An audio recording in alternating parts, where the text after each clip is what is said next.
sitting next to him.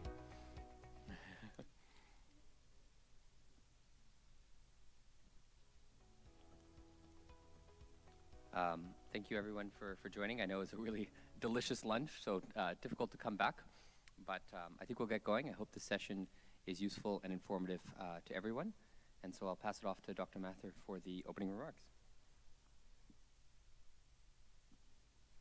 Thank you. Thank you very much, Alex. After a sumptuous lunch, welcome back. In this session, we are focusing on storage. And I'm delighted that we have a group of extremely motivated, capable, and leading-edge practitioners of the art with us today. Avantika, welcome. Thank you, sir.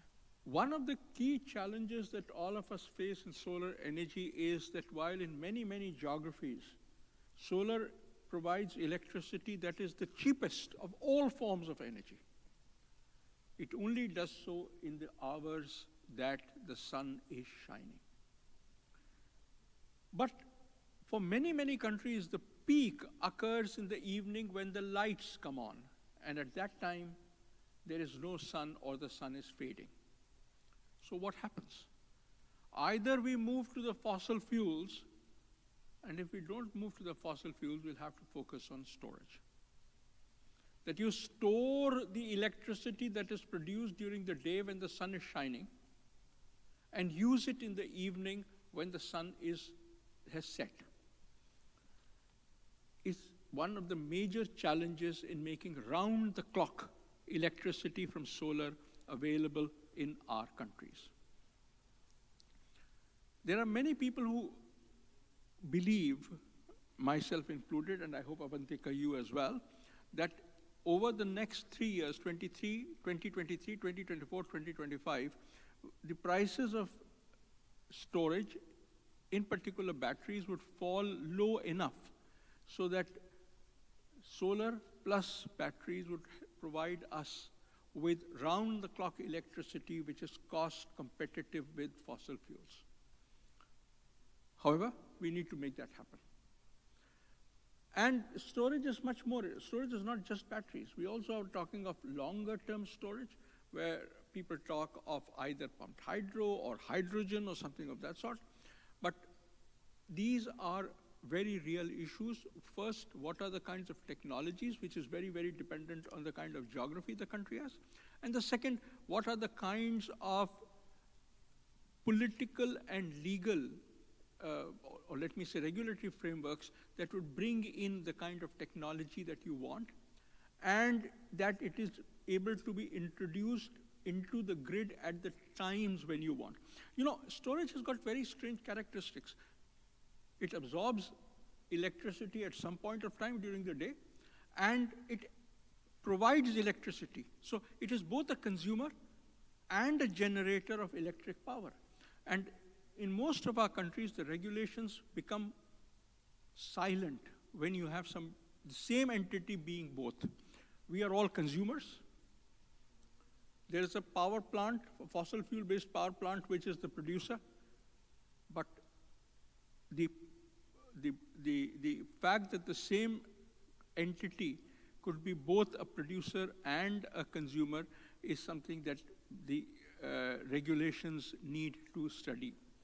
The other issue is, how do we take care of the costs? Because there is a high cost, but the hours that we use storage is hopefully relatively low. And consequently, if you want investors to invest in it, there will have to be some guarantee that they get paid, and consequently we need to separate out the capacity cost and the operating cost. But these are all issues that are there before us. I think it's important for us to discuss these in the context particularly of solar energy, but of all variable renewable energy in general. We are delighted that we have the private sector here with us today. The private sector is taking the lead in this area. And without further ado, let me turn it over, Alex, back to you to move the proceedings ahead. And if I fall asleep, it's actually only to charge myself. Thank you, Dr. Mathur. We all need a bit of storage every now and again. I was going to pass it off to Nawal, if you're still there, Nawal, at the ministry to provide the UAE perspective. Yes, I am. Yes. Or, yes, there you are. Yes. Would you like to Yes. Hello, provide some everyone. remarks and kind of the context? I was actually having a fantastic conversation this morning with one of your colleagues about the UAE's strong vision for a solar future. And of course, especially post-2030, you're going to need a lot of storage. So I'd love for you to provide the perspective there. If my IT team could bring Nawal back on the screen, that would be great.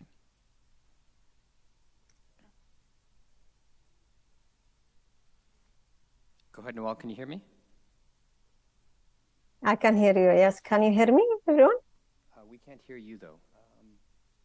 I see you're talking. I see you're unmuted. If I could just ask the IT team to ensure that we can hear the speaker on the screen, and then we can move forward. Hello, everyone. Can you hear me? Yes, now we can hear you.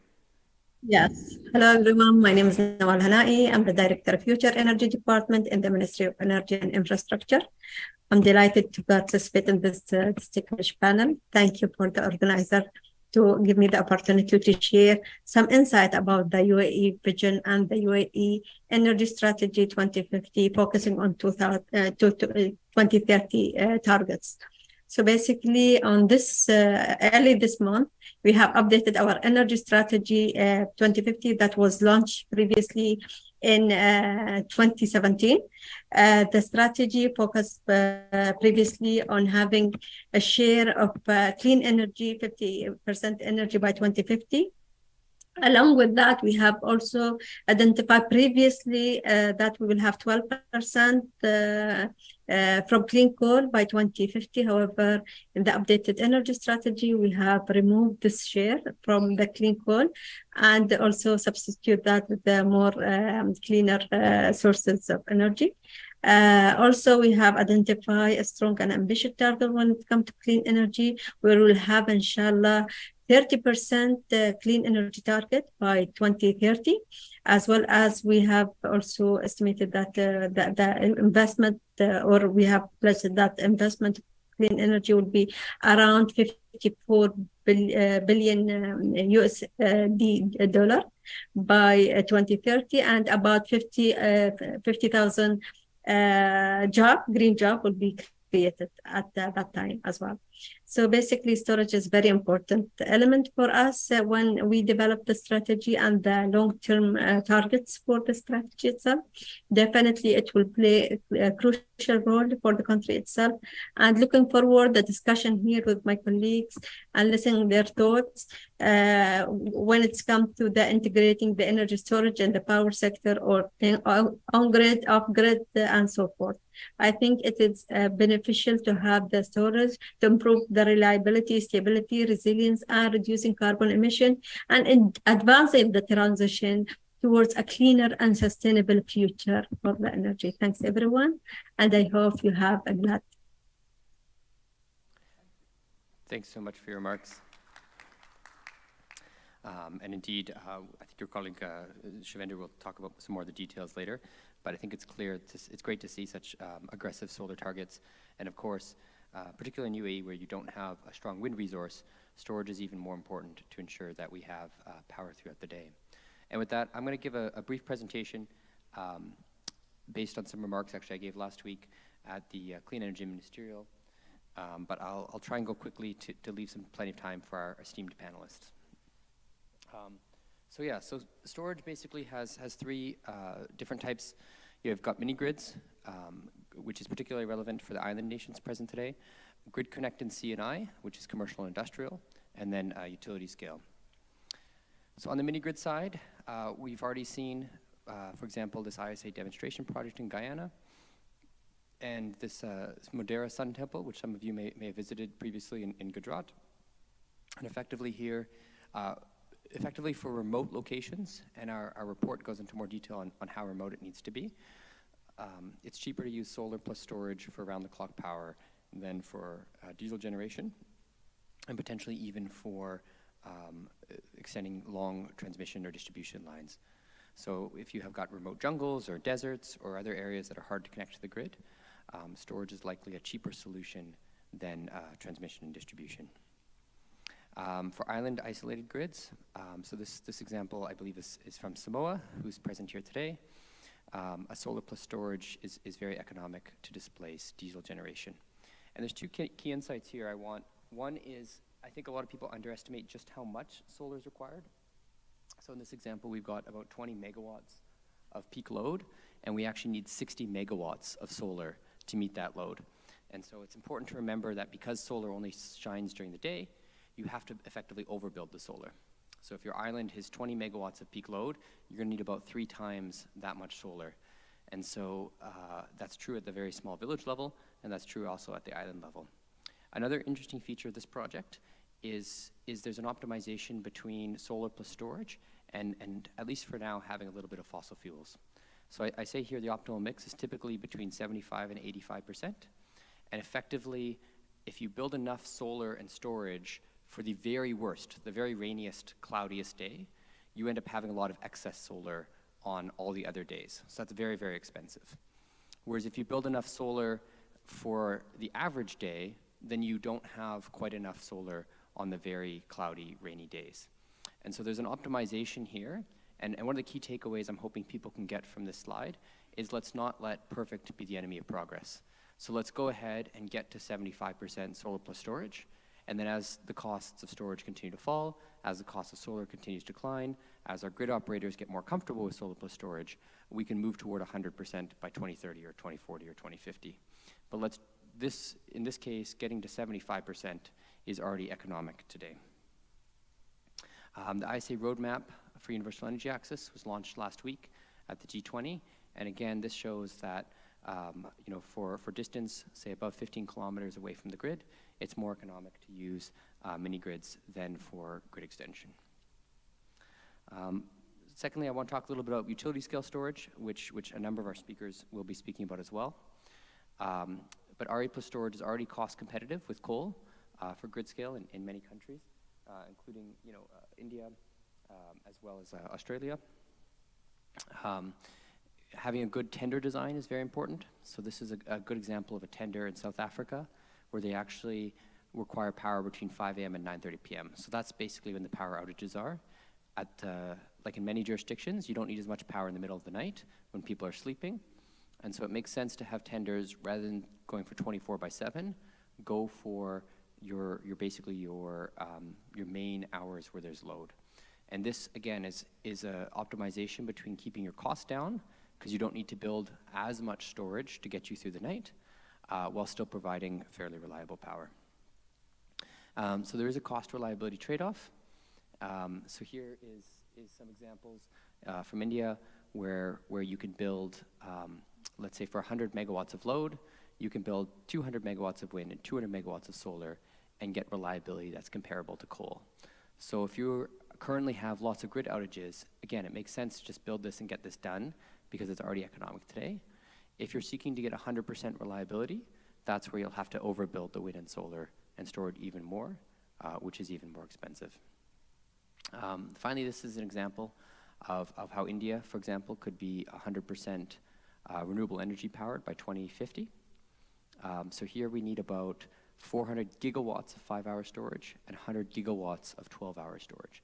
So again, the scale required is quite massive, and I think it's important for people to realize that while it is economic against fossil fuels, because you're saving so much in the coal or the gas or the oil or the diesel, it's quite a significant capital upfront investment.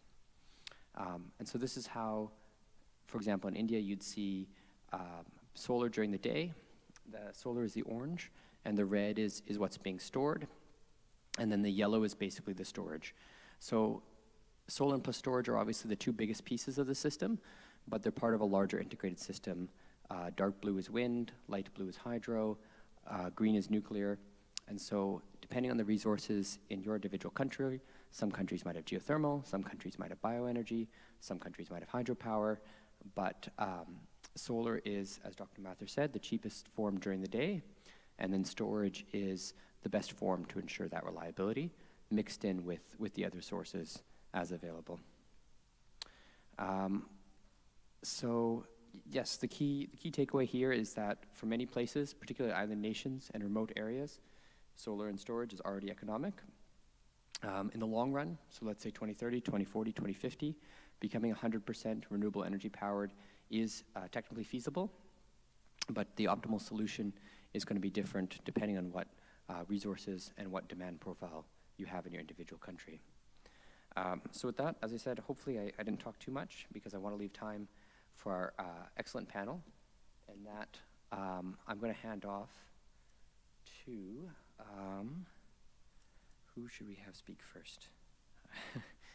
Can we get back the panel on the at the top?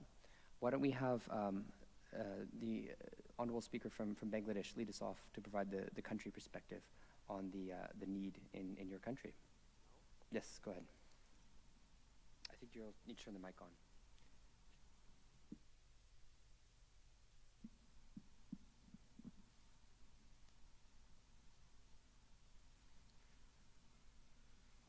Honorable Director General, International Solar Alliance, respected panelists, distinguished delegates, both from public and private sectors, very good afternoon to you all. At first, on behalf of Bangladesh, I convey my thanks and gratitude to ISA as well as UAE for arranging such a wonderful program. I also thank ISA for giving me the opportunity to speak over here. I think this is the last session. The topic is solar plus storage. Solar energy is variable. We must make some intervention to make this variable stable, and that is storage. In this context, I want to give you a brief about Bangladesh perspective. Bangladesh is one of the fastest growing economies of the world and aiming to be the 25th largest economy by 2035. Electricity is one of the key drivers of economic growth. To support the growing demand of the electricity, growing demand of the country, we have significantly increased our power generation capacity, and we achieved 100% electricity access in last year. At present, our generation capacity is more than 26 gigawatt, out of which 1.2 gigawatt from renewable sources. Bangladesh is committed to transitioning towards a cleaner energy future and recognizes the critical role that renewable energy can play in achieving this goal. Bangladesh is also committed to increase the use of renewable energy resources in the country to promote and address the challenges of climate change. Our desire is to generate 40% energy from renewable sources by 2041. In 2041, our generation capacity will be more than 60 gigawatt. We must generate more than 24 gigawatt from renewable sources. You all know that Bangladesh is a country of limited land with a huge population, and most of the land is agricultural. Despite these challenges, we have taken more than 100 renewable energy projects with total capacity of about 10 gigawatt. Most of them are from solar PV. We have huge opportunity of rooftop solar as well as floating solar, which will be the driving elements in achieving this target. We are importing power from neighboring countries, and we will be importing more in future. Importing power mostly will be in renewable in nature. We believe 40% energy generation from renewable sources is achievable by our diversified efforts. But grid integration is the main challenge. I repeat, the grid integration to inject renewable energy is the main challenge. In our country, most of the renewable energy from variable in nature. We have only 230 megawatt hydropower power plant and no more hydro potential. The main renewable sources is solar, and in future maybe wind. Grid management is critical to host high penetration of variable renewable energy like solar and wind. To ensure stability and reliability as well as security of power system, we must determine how much variable renewable energy can be integrated into the grid. It should be determined by the feasibility analysis.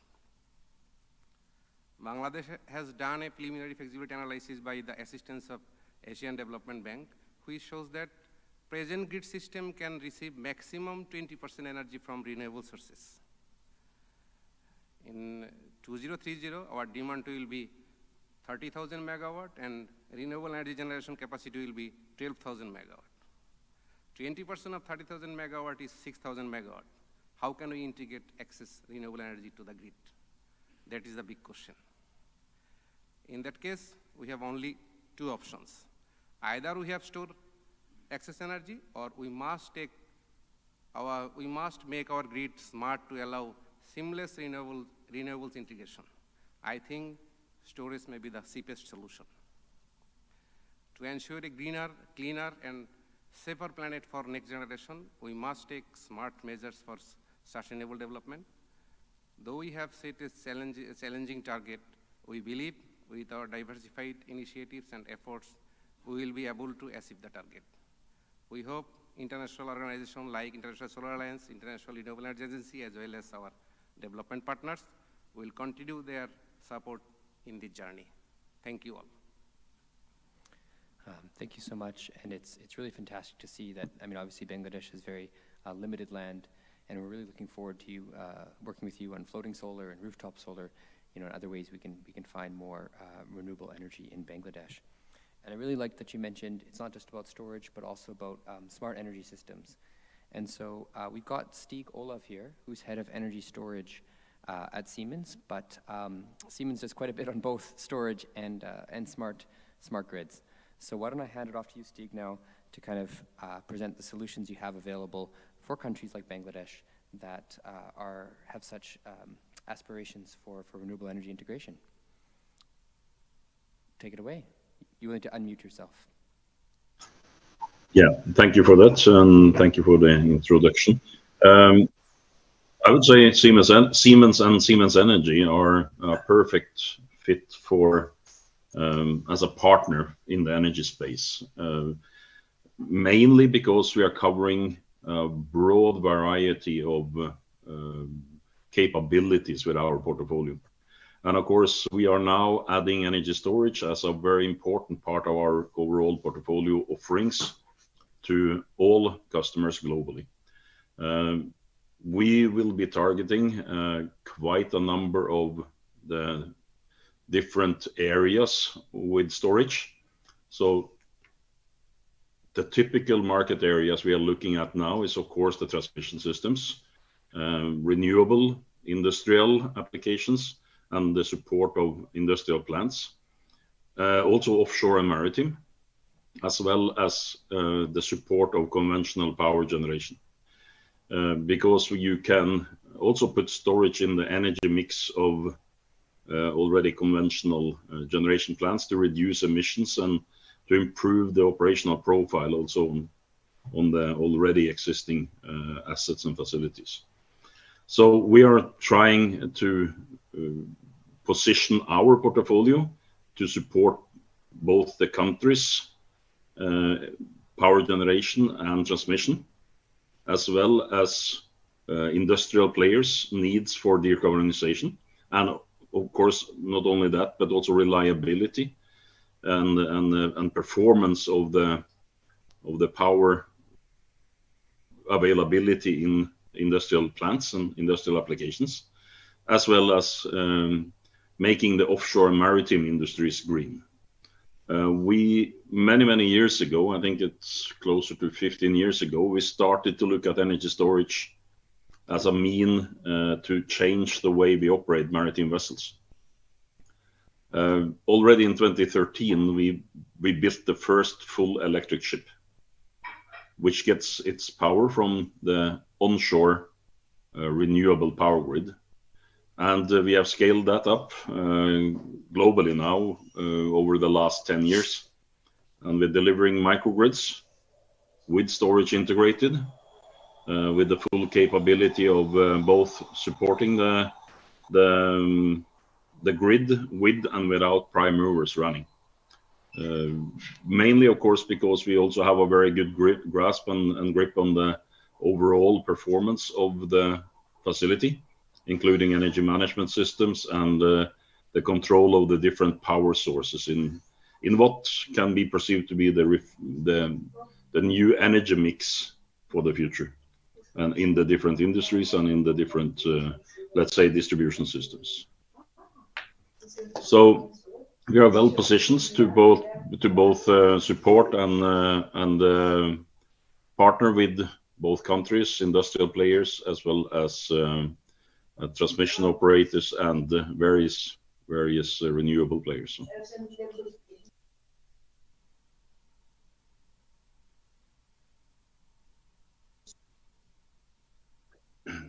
So I think that's our take on things for now. Yeah, thanks so much, Stig. And I appreciated your comments, and in particular for the non-technical folks in the room, you mentioned with and without prime movers. So I think a lot of people are under the impression that even with renewables, you still need, a coal plant or a hydro plant or a gas plant to provide that system stability, that inertia. And companies like Siemens are taking the lead on using energy storage, to provide what we call synthetic inertia. But basically it means that running the system on energy storage instead of on a conventional generation. And that's becoming an increasingly viable proposition, not just in islands, but in larger and larger systems worldwide. Is that a fair summary, Stig? Yeah. It is a very important summary, I think, because it's a very important part of the energy mix. Still, there will be prime movers. There will be various type of power generation, both with diesel and gas powered systems, as well as other.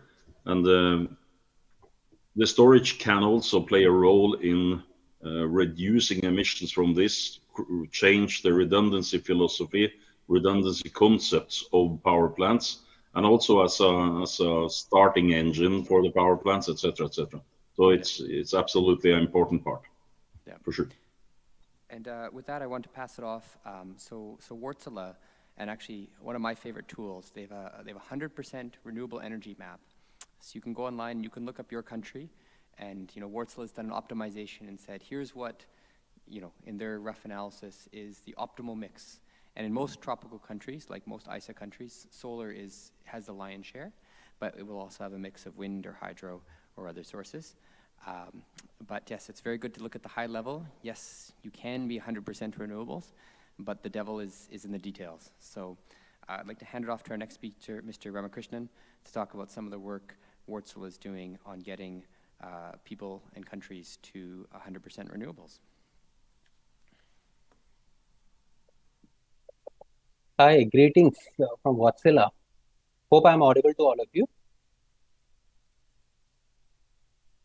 Yes, go ahead.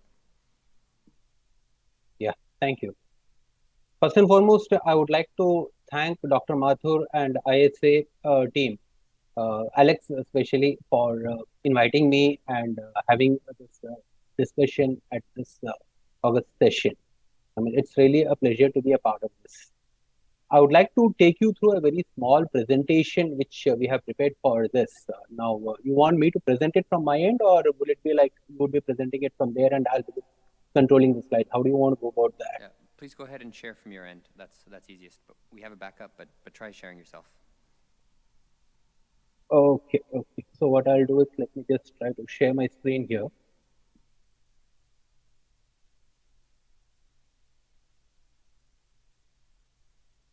So just let me know the moment you are able to see the screen here.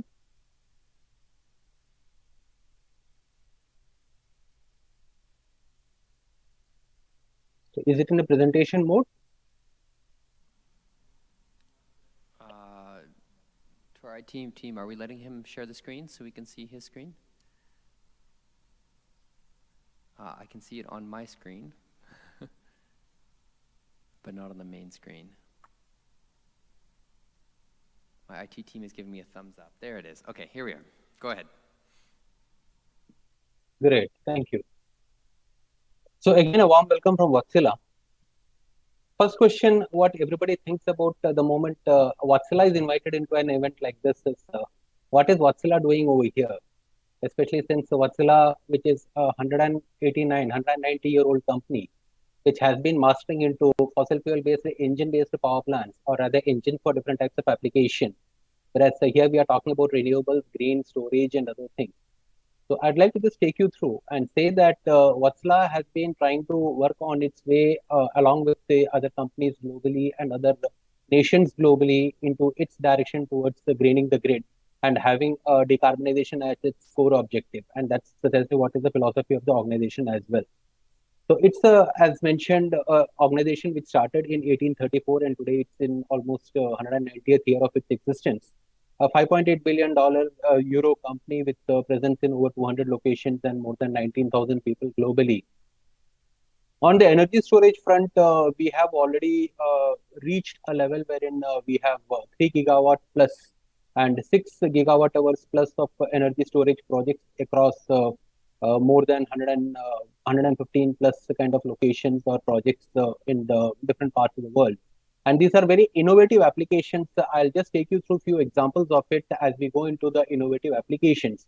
But as Alex just mentioned, I mean, the most important thing what we see here is even with the current level of technology and the maturity, wherein we see that most of the geographies which we are looking at, wind and solar becomes the prime energy movers as we move into the renewables domain.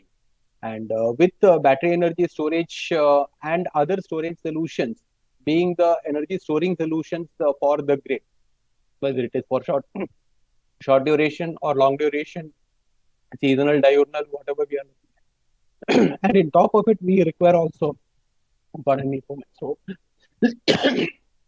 we would need something called flexible thermal assets or balancing assets as we call it, to see that this balancing of the grid is taken place at the time when the grid needs it, because we are all used to something called a sustainable grid, which is extremely stable, robust. And that robust and sustainable grid is something which the prime requirement of that should never be lost. So for that reason, we will require some kind of flexible asset. And how do we operate this flexible asset is something wherein we go for sustainable fuel. So these are the synthetic fuels everybody is talking about: green hydrogen, ammonia as an energy carrier. Then we have green methanol and ethanol and so many other fuels which are coming in, power to X to power and all that. So that's something which we also believe in. And with all that, what we see is as our core objective when we look at how the different nations who are at different levels of their RE penetration, how they should move forward is something like business as usual case. Right now, our panelist from Bangladesh mentioned that yes, under the current studies, 20% of the energy of the grid can be supported at as it is on the present status from the green power. So which is from the inform power, which is coming predominantly from solar and some wind, whatever it is. The moment we reach that, first 0 to 20 is something which is fairly easy because most of the grids with the existing spinning reserves and the solutions, they are able to take that. The moment we cross that 20% barrier, then we need to know that some kind of a balancing and some kind of a storage becomes essential. Today, many parts of India, I mean, if you look at it, different states, like the state of Tamil Nadu, Chennai city, from where I'm speaking right now, I mean, this state is something wherein we have already crossed that 20% limit, and on peak renewable rich days, I mean, we are almost like 50% plus kind of overall energy mix and the power mix into the state's grid as such. We have the advantage that it is almost like a 200 gigawatt grid, and you have the exchange between the different states, which can always happen seamlessly, and it's a one nation, one grid, so there is a lot of interconnectivity facilities available. But still, these problems are there, compounding day by day as more and more renewables penetrate. And in such case, we see that yes, essentially there is this need for storage. And as Alex mentioned, I mean, in India, there is a lot of new focus which is going on, especially by organizations like NTPC, SECIs, who are coming out with innovative tenders. I mean, the recent tenders which the SECIs have called is something wherein you require what you call dispatchable power from the renewables, especially for addressing the peak hours. So 3 hours in the morning, 3 hours in the evening, between 6 to 10 in the morning, 6 to 10 in the evening, depending upon what the particular power purchase agreement or the grid operator asks for. So the concerned RE power plant is supposed to have assured, firm and assured dispatch of green power during that times to mitigate the peak requirements and the peak demands, as well as providing the grid support. Moving to the next phase is something where we are talking about a situation which has already happened into Australia, in US and few other places, where the coal plants are being slowly the inflexible thermal assets, whatever, are being removed out of the grid, and then we are coming with large capacity batteries or battery-based solutions, and eventually moving towards sustainable fuel to see that we are reaching that particular holy grail of how the entire grid can be made green. And this is something which we are trying to push it across as a philosophy across, and into this place where we are trying to bring in the balancing assets with sustainable fuel. That is one of the solutions, in addition to the energy storage solutions, which are also there to support. I mean, each solution has got its own what you call the pros and cons depending upon the kind of application which we are looking at. Now, just taking you through few applications. Here is one of the applications which we are talking about is a 500 megawatt with 4-hour energy storage. So it is 2 gigawatt hours of stored energy which is being planned. Or this is the project which is already ongoing for the US market. 2 sites are in Hawaii and 3 sites are in California. And this is something which is actually supporting. I mean, I'm trying to give as much of solar plus storage because the subject today is solar plus storage, but then there are few with other renewables with storage. But the whole idea of this is to see that we have grid reliability and increasing the the green mix into the grid. Plus, what we are trying to see is assured dispatch of power, whatever is required. So this is one of the examples what we have from the Clearway Energy Group, which is in the US. Same way, we have got another one in Chile, where if you see, it's actually a 230 megawatt peak of solar facility. And the whole program started as curtailment capture. So that is why if you look at it, it's again a 4-hour system with a very small battery compared to the total solar plant. So it's only a 32 megawatt hour of energy storage with 8 megawatts of power level. So the whole idea is that you are doing a RE firming. Basically, it's assured dispatch with firm power. So which means that small variations into the solar of that 230 megawatt plant is being smoothened out. And at the same time, whatever is the inverter clipping or the curtailment which happens, so that is being captured over here, and we are trying to give that as assured power for whatever is that dispatch which is being looked at. So this is helping them on frequency response. Up to that 8 megawatts of frequency response support it's able to give. And then capacity firming is something which is also another major advantage as far as this project, how it has been designed for. Again, when it comes to solar, there is always a question of should we go for AC coupled or we go for DC coupled, or what kind of coupling would be better. So we have tried both the things. And here in this Hickory Park project, which is again in the US, it's in the state of Georgia. It's a 2-hour system, so 40 megawatt, 80 megawatt hour. And if you can see in that picture, like these are small battery packs, I mean, appropriately sized battery packs, which are close to the solar inverters, or rather to the inverter station itself. And this is a DC coupled system. So when this kind of a project is planned straight away right from the beginning, it helps them that you can avoid certain AC infrastructure, whatever is required for the overall plant's cost. And so it helps in cost optimization, though it may not be able to support you on certain other functions with respect to the grid's performance, like some amount of ancillary services or some amount of spinning reserve kind of applications and other things. But then depending upon what the operator or the developer is looking for. In this particular case, along with our intelligent bidding system enabled into the Greensmith's energy management solution, what is the GEMS digital energy platform, we are helping them with market bidding. So it helps them with firm power dispatch as per the market requirements, so which is helping them to improve upon their market realization. Plus the predictability and intermittencies of generation can be captured with this. So that's another application which we are seeing here. Now we are talking about microgrid at this particular project site. It's in Roatan, so it's in the Honduras Islands. And here what we have done is it's a 26 megawatt hour solution. And this island actually has a mix of wind and solar at their own end. And along with that, we also have some of our age-old engines which have been supporting them with LPG as the fuel. So liquefied petroleum gas as the fuel for this power plant. And on top of it, then to see that the greening happens over there, more of RE assimilation can be happened, and the gensets are already there for all kinds of backups. But then how best we are able to reduce the fuel consumption. So to this, this kind of a microgrid has been created, so which helps them with virtual spinning reserve capacity for a microgrid, in addition to black start capability. So that is another most important application which is coming up, especially in certain grids. I mean, in another big project also, we will show you how this application comes up. The whole idea is that the grid's resilience is improved upon, the spinning capacity is available, even though we don't have the spinning assets as such. The age-old turbines and other solutions are being removed out, but then that synthetic inertia, as we call, so that is available, and the services are provided. And then we are trying to see maximization of green power as far as that grid is concerned. Another innovative application here is from the UK.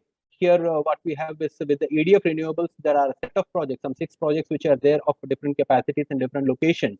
Now, in addition to all the other things which we have said about as the spinning reserves or the grid firming and all that, now there is something called national grid stability or the regional grid stability, plus the impact of ongoing electric vehicles penetration.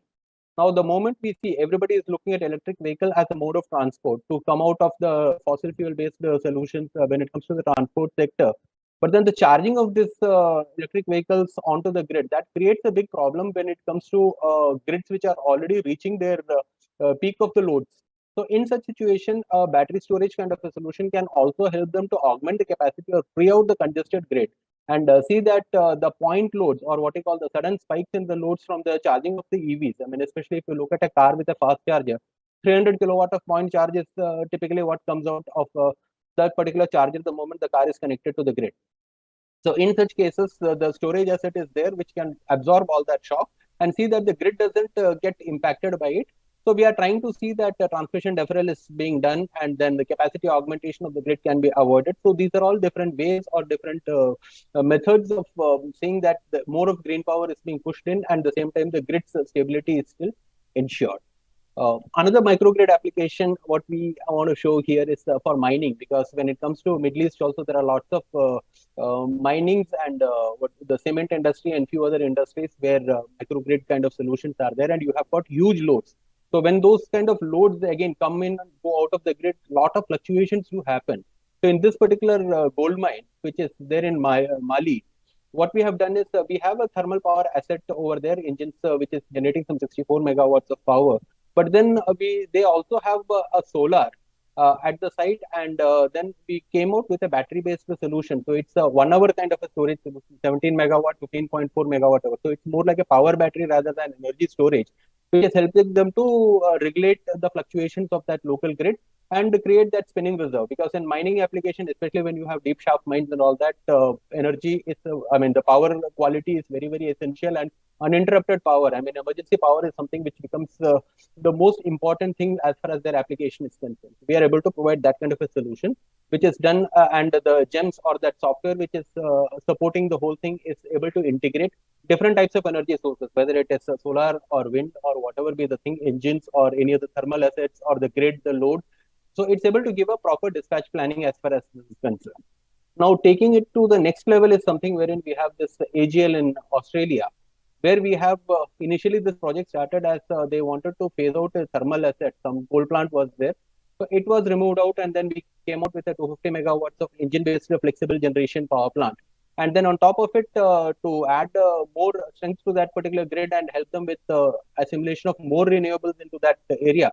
So we can, the whole thing was decided that it would be a 250 megawatt, 1 hour kind of energy storage system also, which helps them to do what you call spinning reserve. So we don't have all the engines running at all the times, and we have sufficient headroom available as far as that grid is concerned. The intermittencies of RE is taken care of by that plus the peaker. So here the advantage what I'm trying to show is compared to the previous projects where we had 2 hours and 4 hours of energy storage, storage being an expensive asset. So it's also possible that when you are operating it with a flexible thermal generation with kind of IC engines, it is helping them that quantum of storage can be reduced, but at the same time, overall energy optimization, when we do it, we do the energy modeling, we find that this is something which makes it the most meaningful solution over here. And this is the last slide which I would like to present. I think there is an echo there. Yeah, this is the project from Origin Energy, which is again moving of a similar kind of a dimension. So it's a standalone storage asset of something like a 2 hour system, 460 megawatt, 1 gigawatt hour almost.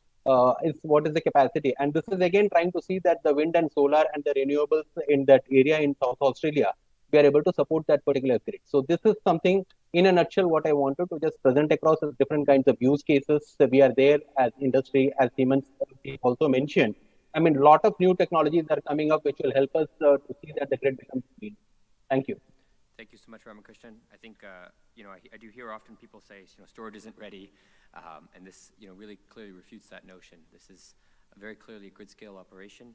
At 500 megawatt, 2,000 megawatt hours, this is a very large scale operation. We can replace coal plants, we can replace gas plants with this today. Another kind of interesting aspect, a lot of economies with market-based systems like US, Australia, you'll note there's a lot of 2 hour and 4 hour storage. So when you have enough wind and solar, there's still quite a bit of value in those smaller duration systems. That said, if we want to go to 100% renewable energy, Ramakrishna, you talked about sustainable fuels. The other option, of course, is long duration storage. So with that, I want to turn over to Upmakul from Sumitomo to kind of discuss the viability and the prospects of long-duration energy storage for 24/7 power from renewables. Hi, can you hear me? Yes.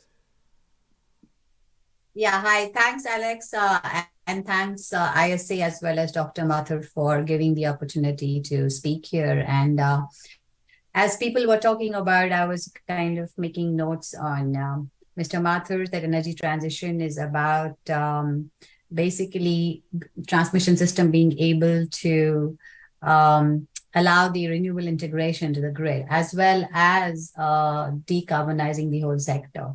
I also noted esteemed guest from Bangladesh saying that as per their study, the renewable integration in the systems can be up to 20%. And Alex, as you said, that we are transitioning from short duration to long duration storage. So I would like to give a little bit of view. So I'm actually having two caps here, presenting the Elders Council as a board member, as well as leading the energy storage business for Sumitomo Heavy Industries Foster Wheeler. I'll just share my screen and let me know if it's okay.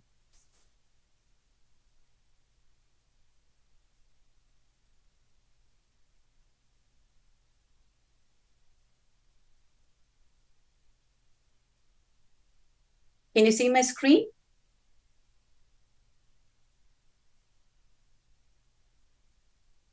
Are you able to see my screen, Alex? IT team, can we just let her share her screen? The presentation you brought up is for closing remarks. So let her share her screen on the big screen.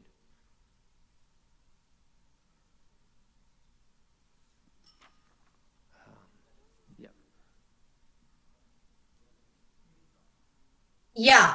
So no, this is the presentation for closing remarks. I'm asking if you can let her share her screen, like screen share, just like the previous speaker from Wärtsilä did screen share. Just enable her to do screen share as well. Oh, there we go. Thanks so much. That's right. Go ahead, Upma. It's visible now. Yeah, hi. So let's few slides. Yeah.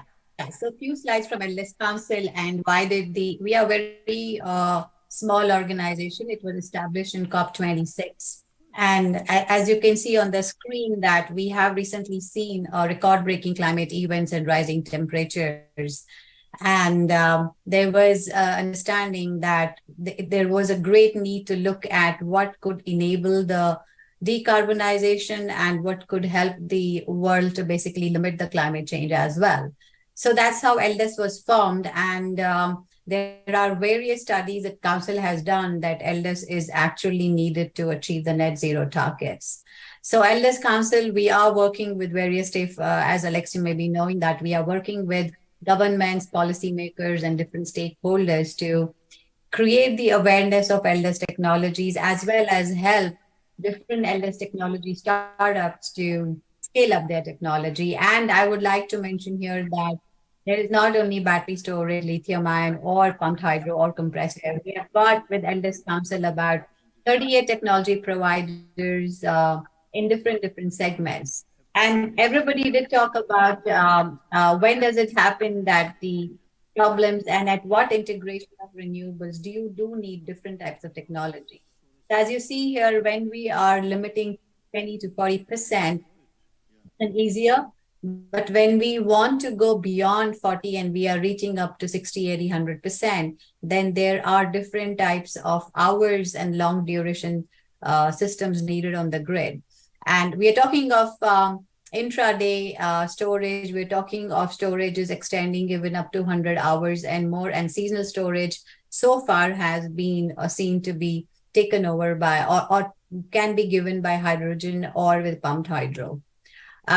People spoke about I did hear concerns about the capex and how how the long duration technologies can be competitive when it comes down to lithium. So here you can see the graph and you can see that as we grow in the duration of the hours, we see that the Elders technologies provide a much better energy capex. And you can see the two graphs between 8 to 24 and greater than 24.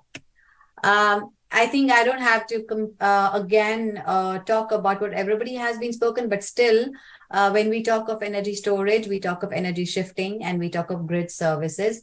We definitely talk about eliminating the transmission congestion that Mr. Mathur spoke about, and which is actually most of the LDES technologies are actually providing or preventing the curtailment, which we have seen are amounting to huge losses in countries like UK, where wind curtailment is high. We have also seen in Chile, same thing happening. As well as you see, you have got solar here, the peak solar generation. And again, we are talking of anything about 8 hours and even greater than 24 hours of storage. Supporting island grids, I would be actually from Sumitomo Foster Wheeler. We have done a study on an off-grid mining with very different kind of requirements. I'll just show you the value that an LDES technology can create for them. I'm really rushing through this, but trust me, LDES is huge. It's no longer only talking about decarbonization. It actually, as we are working with different sectors, it's integration of a completely energy ecosystem. We're talking of power and heat and hydrogen together. If you really want to have net zero ecosystems in which we are maximizing the integration of renewables, then we are just not talking of power. Because Middle East, Dubai, I was in Dubai for 10 years, more than 10 years, and the biggest demand in Middle East is of cooling.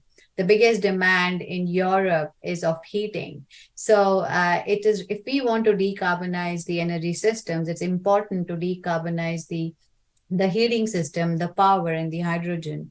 So we are, when we would, in this year, we would be, as an LDES Council, issuing a report for industrial decarbonization, which will not only focus on the power side of it, which will also focus on because in the LDES Council itself, we have got all kinds of technologies: thermal energy storage, electrochemical, mechanical storages. And as LDES Council, we are focusing on becoming the voice of the sector, because as I see, and I have been hearing so many people in the panel, that there is a need for creating awareness about LDES technologies, and the fact that there have to be targets not only for energy storage, but long duration energy storage. And we as provide the networking for the members, and I would really like more and more members to become a part of LDES Council so that the messaging is reached to a wider audience. Here, the different partners we have. I know, Alex, that you were there in Clean Energy Ministerial Council, and Julia was there for Global Renewables Alliance. And we are working with different associations and alliances globally. We are going to be at COP28, and we expect that whatever agreement that was not done in the G20 summit, we are able to push through that agreements or renewable targets in COP28. I will now move over to my presenting the company that I work for. So just let me know when you're able to see my screen. Yeah, and just to note, we are running pretty short on time, so please pick a couple highlights and we'll run through those. Yes. So this is for this is liquid energy. This is liquid energy storage. As the names, I don't need to go into details. I would like to say that the technology itself, most of the LDES technologies have got more than 30 years, highly flexible, where you have got decoupled charging and discharging powers. Capacity degradation is negligible, means that no augmentation is needed. The equipment is completely fully recyclable, means that it actually follows with zero economy. And of course, you can see all kinds of services here: net zero ecosystem, grid services, isolated systems. And if I show the case study that we have done for a mining industry, here you can see that the integration is happening with the heat. The mining industry needed some heat. We used onshore wind, and we used also the solar PV, and we have used different charging systems for LDES. And what do we achieve is actually annual savings of 25 million euro and a project MPV of 26.5 million euro with a project IRR of 7%. And this is just the beginning of, I would say, a transition that is happening in the industry and is required for actually getting net zero systems. That's all from my side. Thanks so much, Upman. I really like that decarbonization is not a premium. I think a lot of people are under the impression that there's significant green premium to paid, but when you combine it with solutions such as yours, it's really not. And I think also, correct me if I'm wrong, but that was a combined heat and power application. So you're providing both power and heat as well. So here at the International Solar Alliance, we're often talking about power, but it's important to note that solar is very viable for thermal applications as well. And with that, thank you so much for your patience, Shatanshu. I know you've been waiting a while.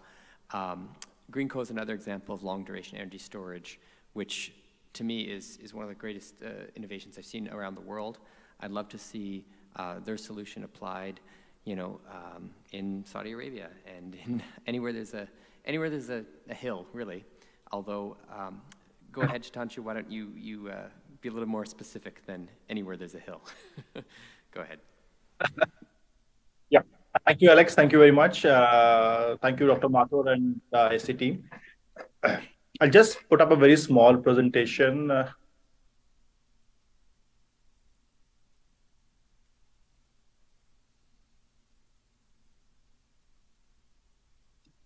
Is it visible, Alex?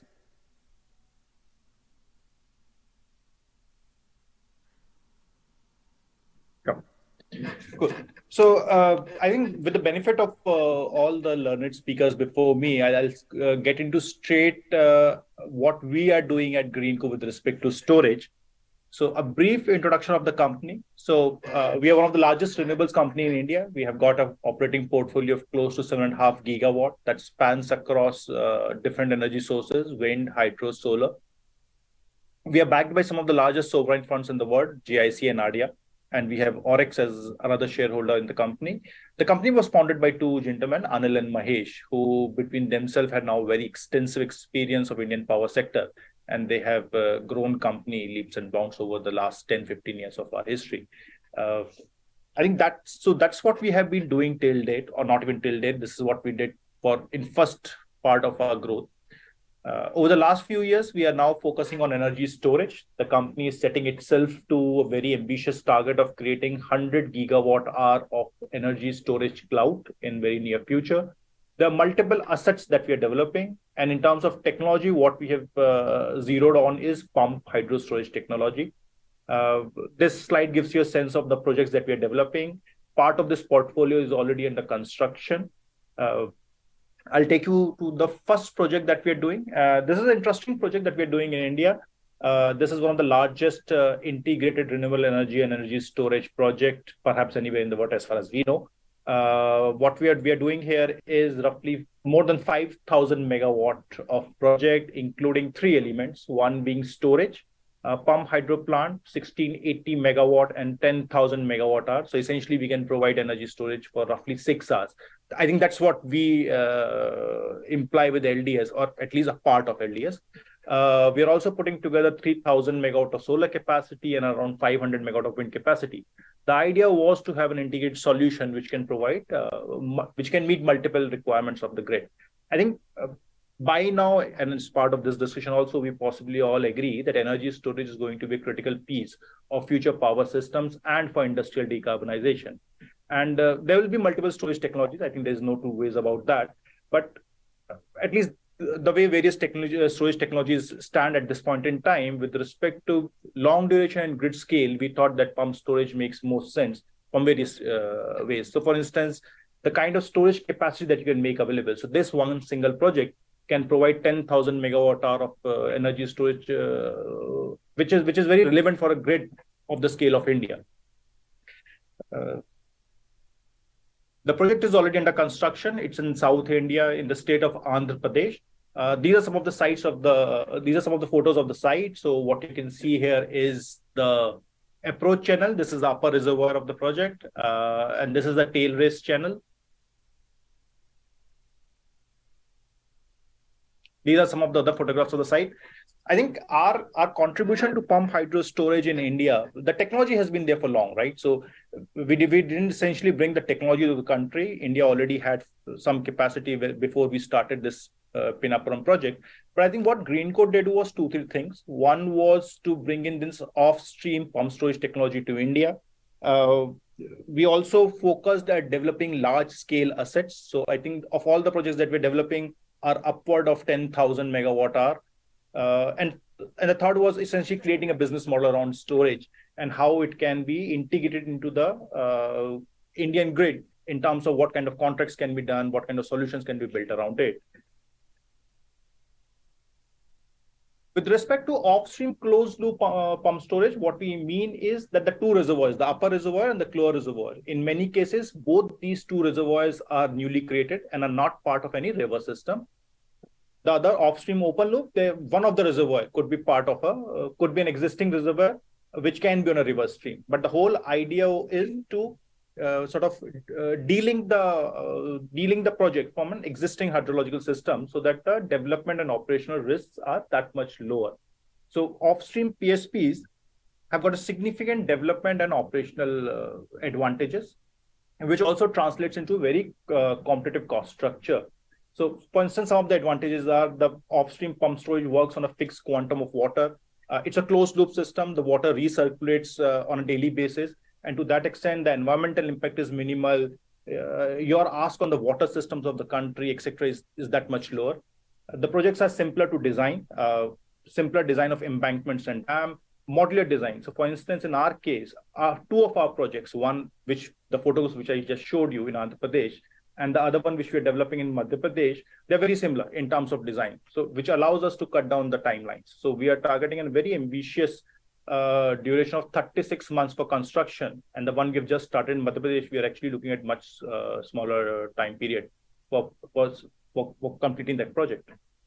In terms of cost, extremely competitive storage technologies, and the kind of end use it can enable is that much better. For instance, to give sense to everyone here, based on PSPs, you can create extremely viable round-the-clock power supply solutions based on our resources for tariffs less than 5 cents, which is extremely competitive. I mean, it's cheaper than new coal in India. It is cheaper than perhaps many of the existing coal-based plants, which are at some distance from coal mines.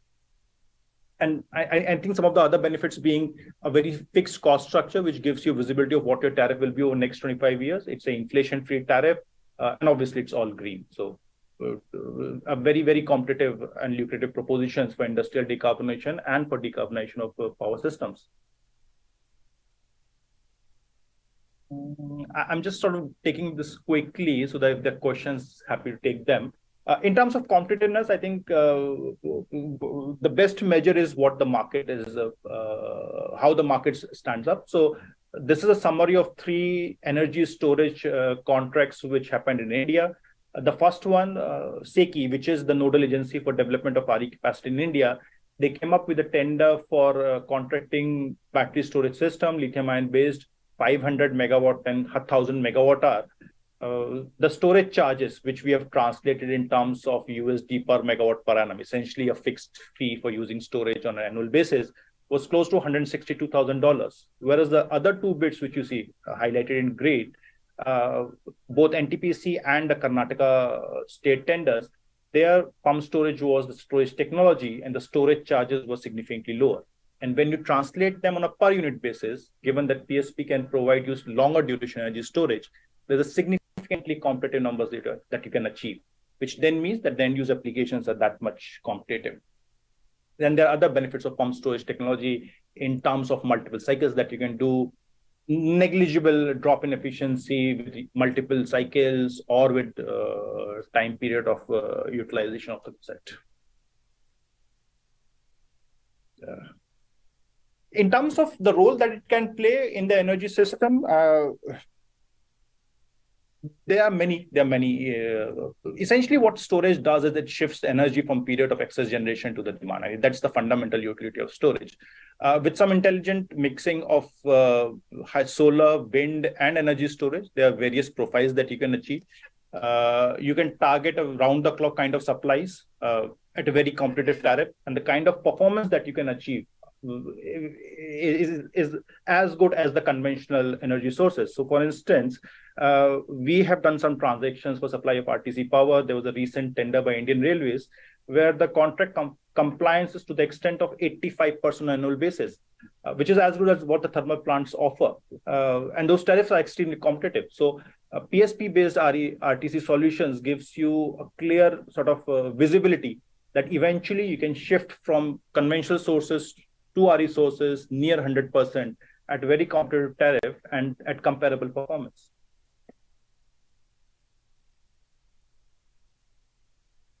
I think one of the elements which Alex, you wanted us to cover was the fitment of this technology for the Asia Pacific region. I was having discussion with my technical team. We have explored PSP assets in Middle East, in Southeast Asia, and there are multiple sites which we think are feasible. I think some of the enablements there would be the market size. Given the size of assets, you would want that much amount of demand which it can cater to. But there's an emerging area which can be looked at, wherein you sort of co-locate the demands. It could be in terms of green hydrogen, green ammonia plants, RE generation, and PSP together, and make it as a sort of a isolated system if the grids are not sufficiently large, which was our experience in Southeast Asia and few countries. So there you can create large PSP assets which are extremely economical and integrate them with the demand centers there itself. And some of those things can be looked at.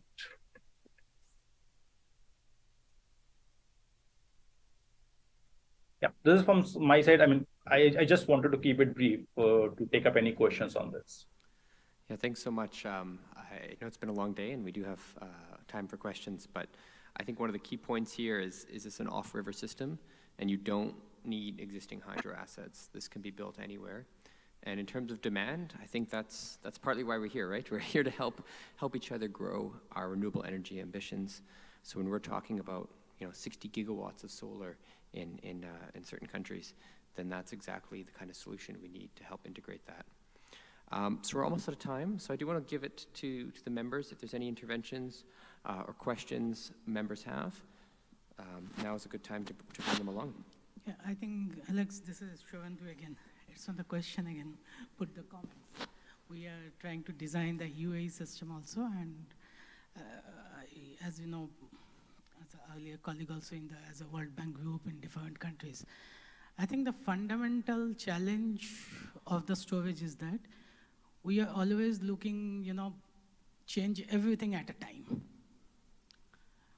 And that's why we are blocking things which is available now.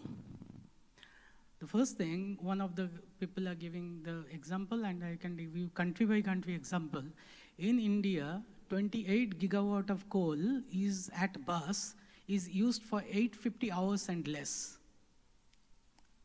90% percentile of load, if we talk about the peak, this offers is 2.15 hours there.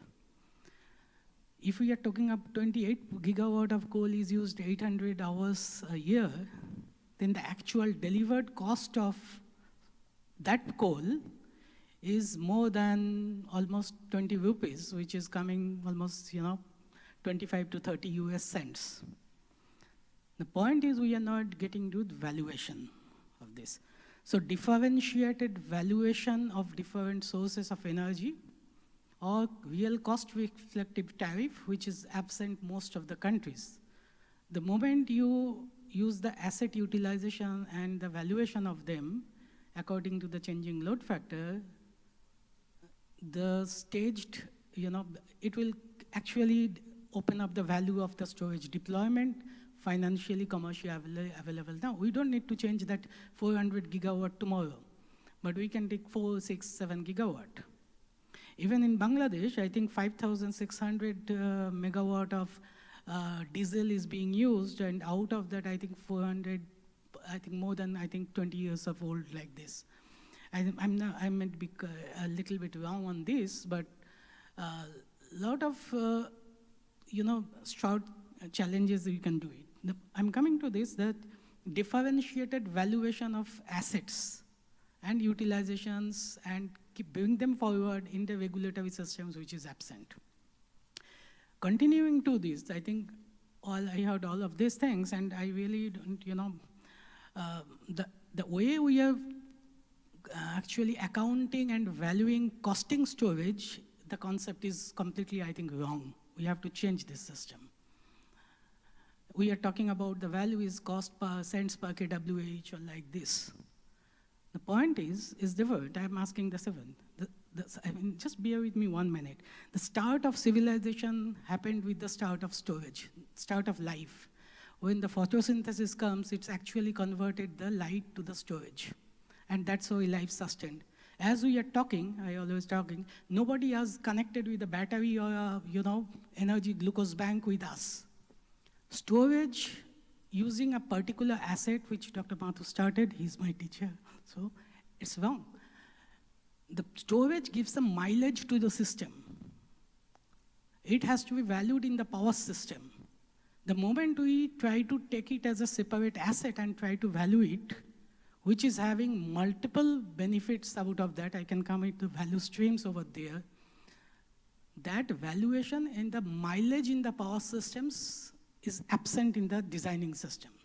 So I think as a team, if we can really get into that, how storage value the mileage in the power systems, like we are moving, we are doing, we have flexibility getting into multiple things, we do it. It is there every other physical process and business across the world in all sorts of other sectors. Electricity sector, it was absent because the speed of light and the storage things, but now it is possible.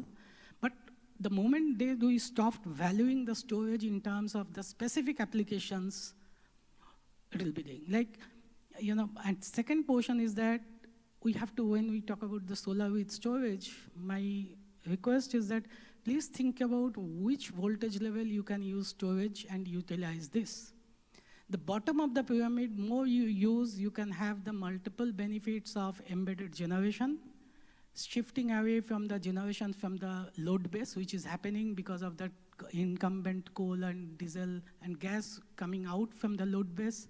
You will be having a problem of resilience and reliability and the embedded load generations. Get into the resilience side of this, value of reliability on this, and then put on the storage on the bottom level, then you can, still there, you can use in tandem with the solar plants outside. But it will increase your, check your entire transmission distribution investment and future augmentation will change. And finally, I'll conclude one more thing over there, that when we pay insurance premium, life insurance premium, we don't calculate. Storage is providing resilience and reliability. We have to value that, not the cost. And then the market will open, and let's go by, incrementally. So those are the design features I think we are working on to introduce the renewable integrations over there. And yeah, that's all. And ancillary service requirements will definitely come down wherever the storage is co-located or off-site. So that's there, but better we need the design that where we want to put that storage. So I'll stop here. Thanks so much, Shivendu. I appreciate that intervention. Shivendu is working with the ministry here in UAE, as well as with the World Bank Group, and has a lot of really technical insights on how to integrate this, and I hope it's valuable to the members here. I've got a question from Saudi Arabia, is it? Okay, yes, good afternoon. I'd just like to share with you Tonga's experience about storage. Tonga's first large-scale storage system, the largest in the South Pacific, was commissioned last year and will contribute to the country's transition to renewable energy. This is Tonga's first ever large-scale battery energy storage system and the largest in the South Pacific, and marks a significant milestone and tangible process towards government's national objectives for the energy sector towards Tonga's national transition to renewable energy. Tonga's vision of achieving 50% from renewable energy by year 225, 70% renewable energy by year 2025 is under our new RAPID project is of great importance to the Kingdom of Tonga. There are two battery energy storage systems under Tonga Renewable Energy Project called TRAP in two separate locations. The first battery energy storage system, which is for grid stabilization, is located at Papua and Papua Power Station, and the second BESS, which is for load shifting, is located behind BIMO's new operation facility at Mamatoa, Tafoa. In 2019, Government of Tonga signed a grant agreement for the Tonga Renewable Energy Project with a total contribution of US $53.2 million from Green Climate Fund, Asian Development Bank, Government of Australia, and the Government of Tonga.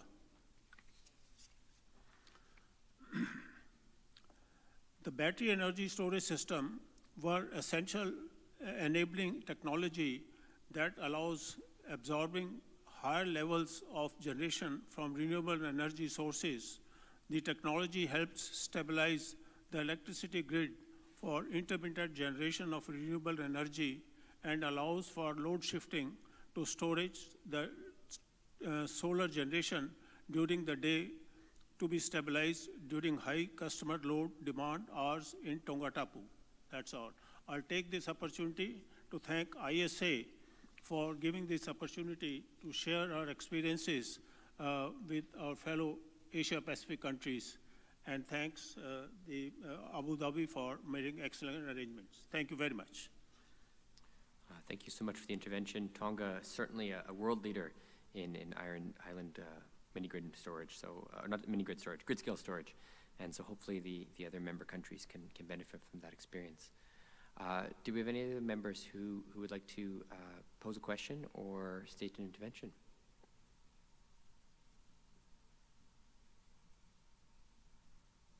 All right, well, thank you so much. I know it's been a long day, and we really appreciate your engagement. We hope to support you and connect you to the private sector players, such as those on the panel who are doing excellent work in this field. And with that, I'm going to pass it off to Avantika from the MENA Energy Storage Alliance to provide some closing remarks. Thank you, Alex. Can you pass me? Thank you for the presentation. Hi, a very good afternoon to all the esteemed panelists and the delegates who have attended the session today. I'm Avantika from Customized Energy Solutions, and I'll just talk about the Middle East Energy Storage Alliance in a bit. So this panel was particularly important because we heard from the very dignitaries here talking about the government targets on renewable energy. We heard from Bangladesh, our esteemed speaker, talk about the challenges that they are facing to integrate more renewables onto the grid. From the private sector, we had a good set of speakers who spoke to us about, from developers as well as technology companies who told us there is technology available to support the renewable integration onto the grid. And two promising aspects. One, the availability of technology. Secondly, it is not coming at a premium, which is very promising to us. Coming to the Middle East region. So what we saw in the recent past is almost all the Middle East countries coming forth and announcing that net zero targets. As one of the speakers also mentioned, to achieve net zero carbon emissions, it means decarbonizing across all the segments. So in MENA region, it is the buildings that is the most carbon emitting, as in for their heating, HVAC loads, as well as lighting loads. So that is contributing to about 38% of the total carbon emissions in the MENA region. Going forth next is transportation sector, which contributes approximately around 30% towards the emissions. Third is industrial sector. So to decarbonize each of these sectors, it is the one way to go is depend on renewables or to depend on hydrogen as a fuel to decarbonize some of the sectors. Eventually, hydrogen could come from either green hydrogen, again going back to our renewables basics, or blue hydrogen, which some of the countries in the region is also focusing on. So eventually we are coming to the factor of how best can you utilize renewable power to decarbonize each of the sector to achieve the net zero targets set by the countries across MENA region. Putting forth what in terms of renewable power is required to achieve the net zero targets between now and several of the countries have announced 2050 and 2060 targets, but let's look at 2030. In total, the renewable energy installed capacity of Middle East, North Africa region is between 30 and 40 gigawatt. And by 2030, we would see this requiring to grow up to 180 gigawatt. So it's almost growing 6 times. So as more renewable need to be integrated, definitely the need for storage is inevitable. And as we integrate more renewable onto the grid, there is requirement of short duration to long duration storage, as we heard our speaker from Sumitomo also mentioned the same.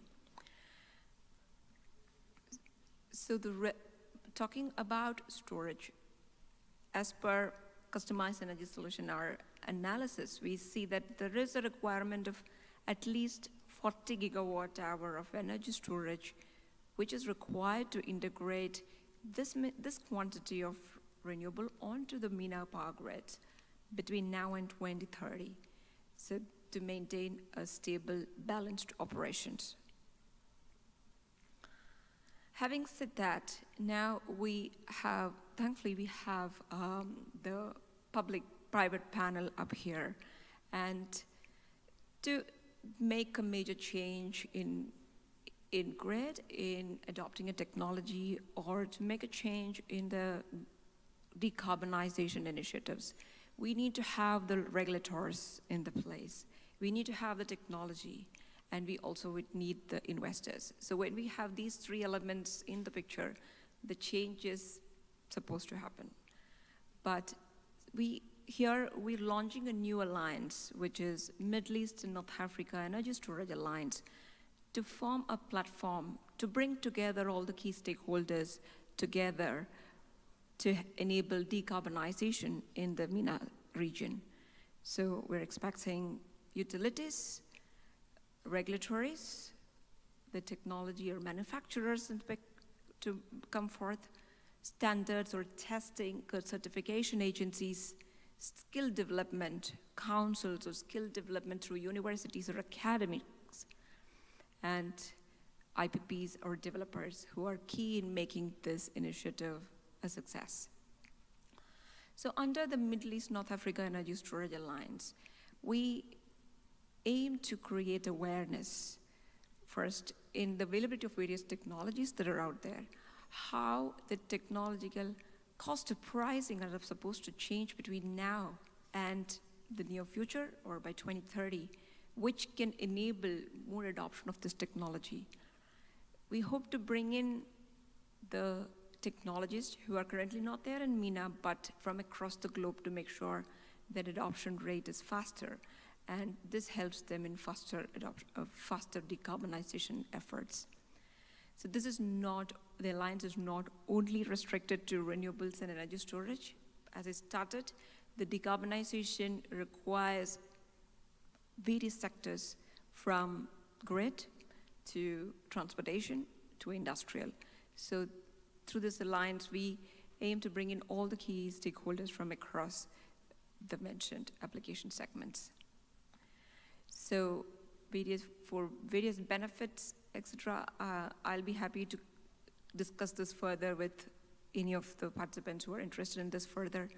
But as I said, customized energy solution started off as an energy storage asset management company from the US, And it has the experience of working in policy advocacy in various countries, starting with the utilities and the regulatories in the US, Massachusetts, California, to name a few.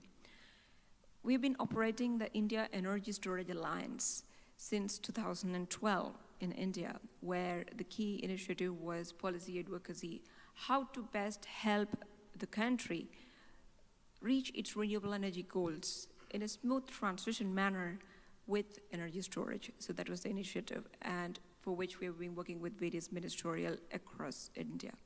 So this is a similar initiative we are engaging in this region, as well as through the MENA Alliance. So thank you, ISA, once again for giving us this opportunity to share platform and share about the Alliance, and also as closing remarks to the session. Over to you, Alex. Yes, so thank you, Avantika, for helping us. Thank you, Avantika, for helping arrange this session and bringing in some of these speakers from around the world. Thank you to the delegates, for particularly to Tonga, for their interventions and for their participation. We're certainly happy to help support every country here with their journey and talk through how solar and other renewables can combine with storage to provide 24/7 power. And with that, I'd like to announce, I'd just like to thank Dr. Mathur and the rest of the ISA team, including our IT team and our comms team, for all their support today. And I'm told there's tea and coffee ready for the delegates in the outer room. Dr. Mathur, did you want the final word, or should we? Okay. All right, so thanks everyone for such a fantastic day and for such great deliberations. We're looking forward to continuing to work together with you to support you on your journey to solarize the world. All the best. Thank you.